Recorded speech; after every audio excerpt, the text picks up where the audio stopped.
నిజంగా ఒక పర్సన్‌కి ఇలా జరిగిందంటే మాత్రం చాలా అంటే చాలా యూనిక్ అని చెప్పొచ్చు. సో, నిజంగా వందల కోట్ల ఆస్తిని అలా వదిలేసి బయటికి వచ్చి సాధారణ జీవితం గడపటం, మళ్ళీ ఆ జీవితంలోకి తిరిగి వెళ్ళాలంటే 100 రోజులు గడపటం గూడా ఇది చాలా కాంప్లికేటెడ్‌గా ఉండే స్క్రిప్ట్ అని చెప్పొచ్చు. సో, ఎక్కడ స్కిప్ చేయకుండా చివరి వరకు చూడండి. అలాగే కొత్తగా ఛానల్ చూస్తే సబ్స్క్రైబ్ చేయండి, లైక్ చేసి సపోర్ట్ చేయండి. పదండి పూర్తి రివ్యూలోకెళ్ళిపోదాం. Welcome to the review of the movie 'Purushothamudu' acted by Raj Tarun గారు. సో, ఇదైతే మాత్రం బేస్డ్ ఆన్ రియల్ స్టోరీ అని చెప్తూ ఉన్నారనమాట. సో, నిజంగా అంటే ఇది ఇంతకుముందు మనం ఒక వజ్రాల వ్యాపారి హరే కృష్ణ అనే వజ్రాల వ్యాపారి తన కొడుకుని మాత్రం బయటికి పంపించి ఇలా కొన్నాళ్ళు ఉండి రావాలి అని షరతు పెట్టారు అని అయితే విన్నాము. మరి ఇది ఏ స్టోరీని బేస్ చేసుకొని తీశారనేది మాత్రం మనకు ఐడియా లేదు కానీ ఓవరాల్‌గా అయితే మాత్రం నిజంగా జరిగిందే మూవీగా తీశారంట. సో, కాన్సెప్ట్ ఏంటి అంటే మాత్రం మూవీ పరంగా ఒక 100 రోజులు ఎట్టి పరిస్థితుల్లోనూ తన ఇన్‌ఫ్లుయెన్స్ వాడకూడదు. అంటే డబ్బు గానీ, లేదా ఏదైనా వాహనాలు గానీ, లేదా పేరు, పరపతి గానీ అసలు ఏది యూజ్ చేయకుండా ఎక్కడ బతుకుతున్నాడు, ఏంటి అనేది ఎవరికీ తెలియకుండా 100 రోజులైతే బతకాలి. ఎవరి దగ్గర నుంచి ఏ సాయం తీసుకోకూడదు. ఫ్రెండ్స్‌తో గానీ, అసలు ఓపెన్‌గా చెప్పాలంటే ఫోన్ కనెక్టివిటీ కూడా ఉండదనమాట.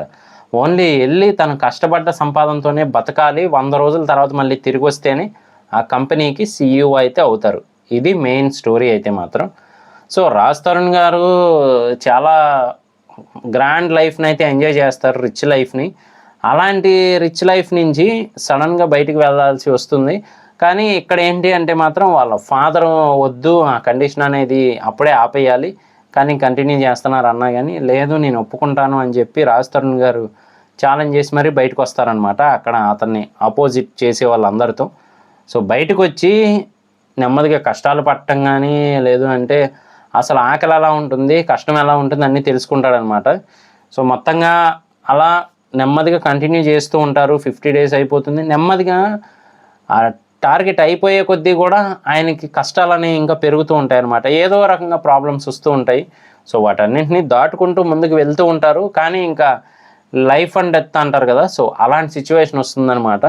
సో, అలాంటిది ఎలా ఫేస్ చేశారు, ఏంటి అనేదే హైలైటు. కానీ అతను మొత్తంగా ఆ రోజు కూడా గడిస్తేనే అవుతుంది అన్నప్పుడే కరెక్ట్‌గా 99 డేస్ అయిపోయి 100 డే ఏదైతే ఉంటుందో 100వ రోజు అప్పుడు అసలైన సిచ్యువేషన్ మొదలవుతుందనమాట ఆయనకి. ఆయన పరపతి వాడకూడదు. కానీ ఒక ప్రాణాన్ని కాపాడడానికి ఆ పరపతిని వాడాలి. కానీ ఎలా అనుకునే లోపు ఈయనకే ఏకంగా ప్రాణం పోయే సిచ్యువేషన్ వచ్చేస్తుందనమాట. సో, ఓవరాల్‌గా అయితే మాత్రం అసలు గెలిచారా లేదా అనేది మూవీ చూసి తెలుసుకోవాల్సిందే. కాకపోతే ఇందులో మనకి ఎక్కువగా ఏంటి అంటే మాత్రం మన సాంస్క్రిట్ శ్లోకాలు, అలాగే ఆ పురాణాలకు సంబంధించిన క్యారెక్టర్స్‌ని ఎలివేట్ చేసే విధానం అవన్నీ కూడా చూపిస్తూ వచ్చారనమాట. అంటే మనకు కన్వే చేస్తారు. ఈ క్యారెక్టర్‌తో ఆ క్యారెక్టర్‌ని కన్వే చేస్తూ చూపిస్తారు. సో, ఓవరాల్‌గా అయితే మంచి మెచ్యూర్డ్ యాక్టింగ్ చేశారు మన రాజ్ తరుణ్ గారు అయితే మాత్రం. ఆహాలో అయితే అవైలబుల్‌గా ఉంది movie. So, one time watchable చూడొచ్చు. ఫ్యామిలీతో కూడా చూడొచ్చు. ఇబ్బంది ఏమి ఉండదు. బాగానే తీసుకెళ్లారని చెప్పొచ్చు. కానీ రియల్‌గా ఇన్సిడెంట్‌ని తీసుకొని చేయటం అనేది మాత్రం గ్రేట్. అలాగే ఎవరి క్యారెక్టర్‌ని వాళ్ళైతే 100% న్యాయం చేశారని చెప్పొచ్చు. మన రాజ్ తరుణ్ గారు కానీ, అలాగే మురళీ శర్మ గారు కానీ, బ్రహ్మాజీ గారు కానీ, కమెడియన్ సత్య గారు కానీ అందరూ సో, ఎవరి క్యారెక్టర్‌ని వాళ్ళైతే 100% న్యాయం చేశారని చెప్పొచ్చు. సో, ఓవరాల్‌గా అయితే మాత్రం ఒక మంచి ఫ్యామిలీ ఎంటర్‌టైనర్‌గానే ఉంటుంది. కాకపోతే వన్ టైమ్ వాచబుల్ కొంచెం రాజ్ తరుణ్ గారికి ఎలివేషన్సే బాగా హెవీగా అయితే పెట్టారనమాట. అది కాకుండా మిగతా అంతా ఓవరాల్‌గా అయితే మాత్రం మూవీ చాలా బాగుందని చెప్పొచ్చు. అంటే ఒక కాన్సెప్ట్ వైస్ తీసుకెళ్లారు.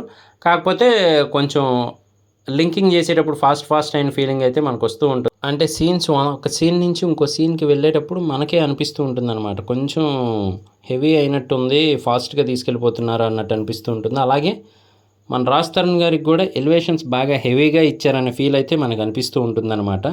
అంటే ఇంతకు ముందంతా కూడా మనం కొంచెం ఎంగేజ్ క్యారెక్టర్స్ అలా చూస్తూ వచ్చాం కాబట్టి లవర్ బాయ్ క్యారెక్టర్స్ అవి సడన్గా ఇంత పెద్ద రెస్పాన్సిబిలిటీ క్యారెక్టర్ని చూసేపాటికి మనకి హెవీ అనిపిస్తూ ఉంటుందన్నమాట. ఒక పెద్ద హీరో రేంజ్ క్యారెక్టర్ ఏమో అనిపిస్తూ ఉంటుంది. కానీ మనకి రాజ్ తరుణ్ గారి మెచ్యూర్డ్ యాక్టింగ్ కూడా ఇందులో బాగా కనబడుతుందన్నమాట. సో, ఓవరాల్‌గా అయితే మాత్రం ఒక ఫ్యామిలీ ఎంటర్‌టైనర్ అని చెప్పొచ్చు. One time watchable. ఓటీటీలో అయితే ఆహాలో అవైలబుల్గా ఉంది. చూడకపోతే మాత్రం ఒకసారి చూడడానికి ట్రై చేయండి. ఇది నా రివ్యూ. ఇలాంటి మరిన్ని ఇంట్రెస్టింగ్ వీడియోస్ కోసం, రివ్యూస్ కోసం మన ఛానల్ వెంటనే సబ్స్క్రైబ్ చేసుకోండి. నేను మీ ప్రసాద్. మళ్ళీ నెక్స్ట్ వీడియోలో కలుస్తాను. Love you all.